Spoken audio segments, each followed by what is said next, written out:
네, 안녕하세요. 하승민입니다. 여성분들은 평생 호르몬의 영향을 크게 받습니다. 남성들도 마찬가지지만 여성들은 갱년기를 겪으면서 급격한 여성 호르몬의 감소, 그리고 이로 인한 다양하고 극적이라고 할 수 있는 신체적, 심리적 변화를 경험하게 되죠. 그리고 이러한 건강상의 변화는 수십 년간의 여생에 영향을 미치게 됩니다. 그렇기 때문에 갱년기를 어떻게 잘 보낼 것인가, 또 그리고 그 이후에 건강관리는 어떻게 해야 할까라는 문제는 매우 중요하다고 생각합니다. 네, 오늘은 갱년기 건강관리의 노하우에 대해서 알아보도록 하겠습니다.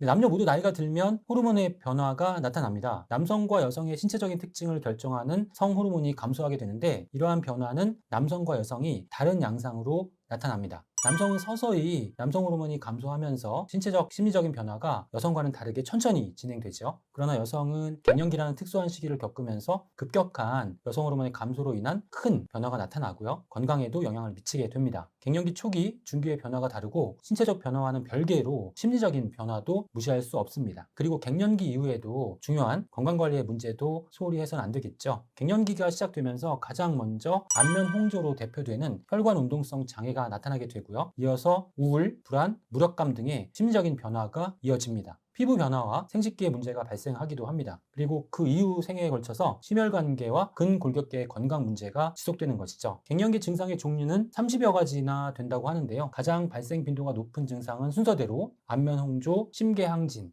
야간 발한 등의 혈관 운동성 장애, 이어서 근육 관절통 등의 통증의 발생, 또 우울, 불안, 초조 등의 심리적 문제로 인한 불면증과 피로, 빈뇨, 요실금 등과 같은 비뇨기계 건강의 문제 순입니다. 그러나 가장 중요한 건강 문제는 갱년기 이후에 남은 여생 동안 지속되는 심혈관계 건강의 문제와 골다공증과 관절염으로 대표되는 근골격계 건강의 문제라고 할 수 있습니다. 네, 이러한 증상들은 여성 호르몬인 에스트로겐이 감소되면서 발생을 하게 되는데요. 에스트로겐은 여성의 신체적인 특성을 결정하는 역할 외에도 평소 다양한 기능을 발휘하고 있죠. 생식 기능 외에도 두뇌에서는 인지 기능에 관여하고 심혈관계에서는 혈관 운동, 지방, 콜레스테롤 조절 등에 영향을 미칩니다. 콜레스테롤 합성 조절, 골밀도 증가, 그리고 항노화 효과를 나타내기도 하죠. 갱년기가 되면 에스트로겐이 감소하면서 지금 말씀드렸던 이러한 에스트로겐의 기능이 저하되는 것이 이제 갱년기 증상의 핵심이라고 할 수 있습니다. 에스트로겐이 신체 각 조직에 작용하기 위해서는 세포의 핵 안에 존재하는 에스트로겐 수용체와 우선 결합을 해야 하는데요. 신체의 각 조직에는 다른 종류의 에스트로겐 수용체가 존재하게 됩니다. 생殖기관에는 에스트로겐 수용체 알파가, 그 외의 조직기관에는 에스트로겐 수용체 베타가 우세한 것이죠. 에스트로겐의 감소는 수용체와 결합하는 이 호르몬의 절대적인 양이 감소하는 것이기 때문에 생식 기능의 저하는 물론이고, 앞서 말씀드렸던 다양한 기능을 더 이상 할 수 없게 된다는 것을 의미하겠죠. 에스트로겐의 감소로 나타나는 갱년기 증상은 심할 경우에 꼭 치료를 해야 하는데요. 가장 일반적인 치료 방법이 바로 호르몬 대체 요법입니다. 갱년기 증상은 여성 호르몬을 투여하면 대부분 사라지게 됩니다. 그렇지만 많은 분들이 호르몬 대체 요법에 대해서 부정적인 인식을 하고 있다는 조사 결과도 있는데요. 이는 바로 호르몬 대체 요법의 부작용 때문이죠. 미국 국립보건원의 발표에 따르면 유방암과 심혈관계 질환의 가능성이 높아진다고 하는데요. 유방암의 경우에는 대체 요법을 쓰지 않은 집단에서 유방암 발병률이 1000명당 3명꼴인데 반해서 대체 요법을 사용했을 경우에는 1000명당 9명으로 약 3배 증가하게 됩니다. 1000명당 3명이나 9명이나 그게 그거다 라고 생각하실 수 있겠지만 확률적으로 무시할 수 없을 정도로 큰 차이라고 할 수 있습니다. 또한 정맥에 혈전이 생성되어서 뇌졸중과 같은 심혈관계 질환도 증가한다는 보고도 있었습니다. 그렇지만 호르몬 대체요법의 필요성도 분명 존재해서 대체요법을 사용하면 사용하지 않았을 경우와 비교했을 때 사망률이 13% 감소했다는 연구 결과도 발표되었죠. 아직도 호르몬 대체요법에 대해서는 상반된 주장이 존재하지만 증상이 심각한 경우에 한해서 제한적으로 대체요법을 사용하는 것은 분명 필요하다라는 견해로 좁혀지고 있는 추세입니다. 물론 기대할 수 있는 가장 좋은 경우의 수는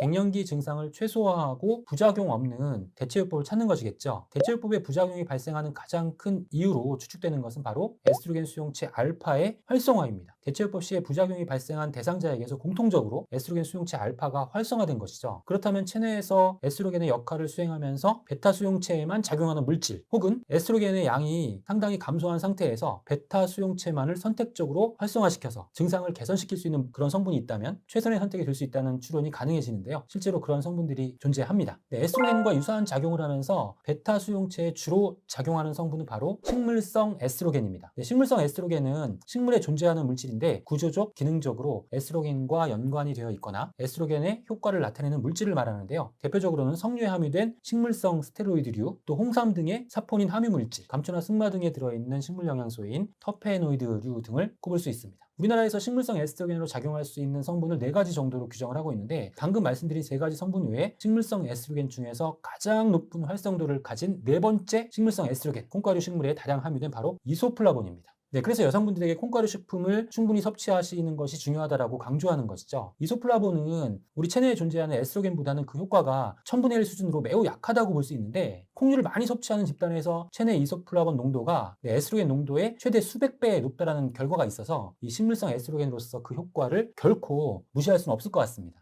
네, 다음에 에스트로겐 수용체 베타를 활성화시키는 성분으로서 대표적인 루바브 뿌리 추출물입니다. 한국아메이가 2019년도에 개별 인정을 받은 성분인데요. 기능성 내용은 갱년기 여성 건강에 도움이 될 수 있음이고요. 기능성 지표 성분은 라폰티신이라는 물질입니다. 이 라폰티신이라는 물질이 결국 에스트로겐 수용체 베타를 활성화시킨다는 것이죠. 네, 이 라폰티신 뒤에 또 나오니까 잠깐만 기억해 두시고요. 네, 식품의약품안전처의 기능성 원료 심사 보고서에서는 루바브 뿌리 추출물의 기능성으로 갱년기 증상 또는 폐경기 여성을 대상으로 한 인체 적용 시험에서 갱년기 여성의 삶의 질 관련 지표, 또 안면 홍조 횟수 및 강도, 갱년기 삶의 질 평가, 우울감 관련 지표 등에서 대조군 대비 유의적 차이를 보였고요. 갱년기 여성 건강 기능성과 관련해서 에스트로겐 수용체 베타를 선택적으로 활성화시키는 작용 기전, 또 안면 홍조 등 갱년기 증상 개선 등 시험 결과가 해당 기능성을 일관성 있게 설명하고 있다고 승인 이유를 밝혔습니다. 관련된 논문을 찾아보았는데요. 지금 보시는 논문에서는 갱년기로 인한 심리적인 변화를 시험하는 해밀턴 우울 척도 지표에서 루바브 뿌리 추출물 보충 그룹이 우울증 등의 심리적 문제의 개선 효과가 뚜렷하게 나타났다는 것을 보여주고 있고요. 또 갱년기의 대표적인 증상인 안면 홍조의 정도 역시 크게 개선된 것을 확인할 수 있었습니다. 또 다른 논문에서도 삶의 질 관련 지표인 MRS2 지표, 또 갱년기 삶의 질을 평가하는 맹콜 지수에서 유의미한 개선 효과가 확인되었습니다. 맹콜 지수의 세부 항목은 혈관 운동, 심리적, 신체적, 성적 항목 등인데 보시는 것처럼 모든 항목과 전체 합계해서 불편 증상이 크게 감소하는 것을 확인할 수 있었습니다.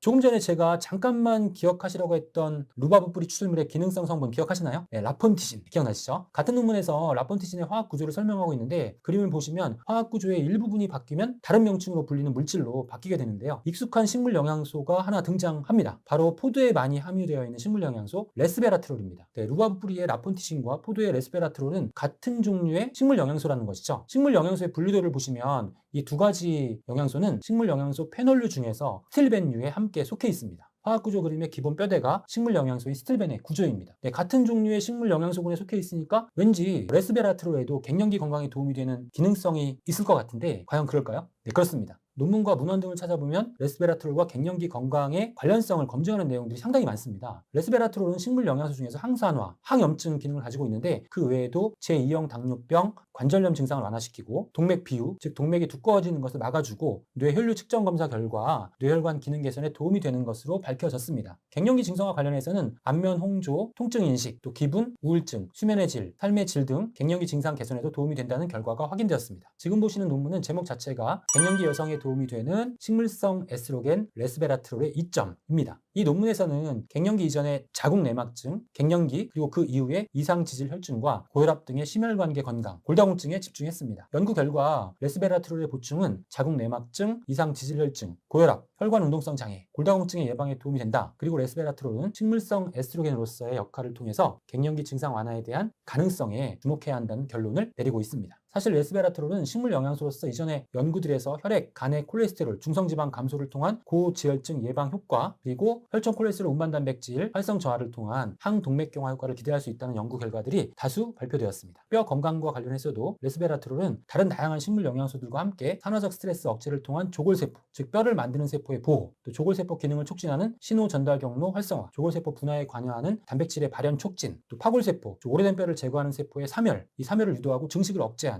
그런 기능, 또 염증 반응을 일으키는 단백질의 생성 저하 등의 기전을 통해서 뼈 건강에도 도움이 된다는 점은 이미 검증이 되었습니다. 다만 식물성 에스트로겐으로서의 기능, 에스트로겐 수용체 베타를 활성화시키는 기능의 측면에서는 같은 스틸벤에 속하는 루바브 뿌리 추출물의 기능 성분 라폰티신이 더 강력하다고 추측할 수 있습니다. 네, 오늘 말씀드린 내용을 정리해 보겠습니다. 우선 갱년기의 증상에 대해서 말씀을 드렸고요. 네, 에스트로겐 수용체 알파와 에스트로겐 수용체 베타의 차이점, 또 식물성 에스트로겐으로서 에스트로겐 수용체 베타에 주로 작용하는 성분, 이소플라본에 대해서 말씀을 드렸고요. 또 에스트로겐 수용체 베타를 활성화시키는 성분, 루바브 뿌리 추출물과 식물 영양소인 레스베라트롤, 그리고 그 밖에 심혈관 건강, 뼈 건강 등에 도움이 되는 식물 영양소 등에 대해서 정리를 해 보았습니다. 갱년기는 인생의 제2막을 어떻게 보내는가를 결정하는 중요한 시기라고 할 수 있습니다. 그렇기 때문에 보다 적극적인 건강관리가 필요합니다. 또한 식물영에서는 갱년기 건강뿐 아니라 인생 전반에 걸친 건강관리에 정말 중요한 영양소라는 점도 기억하셨으면 좋겠습니다. 경청해 주셔서 감사합니다.